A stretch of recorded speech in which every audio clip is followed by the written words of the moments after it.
Ana sila dapat ang bata tudluan nimo og trabaho samtang bata pa. So mo ni ako ang manghud nagkadako kabalo yun ni sa tanang trabaho kay dili pwede maglingkod-lingkod lang yun. So natakdan akong anak unsay trabaho sa iyang tata na sobraan pud ni mo apil-apil gyud pud intawon.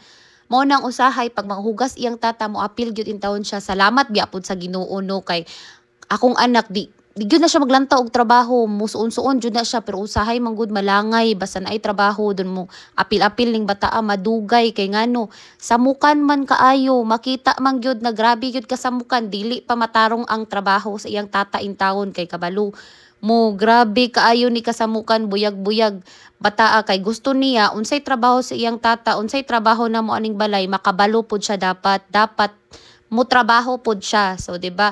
Unta ning bataa dili magbag-o hangtod madako kay buyag-buyag salamat sa Ginoo kugihan gyud in taon. Kabalo na muhugas ha asa man ka ana ingon ana kagamay na bata kabalo na muhugas. Siya na usahay gani pahugason namo pero wala jud na namo siya gipugos na pahugason namo siya. So, 'di ba?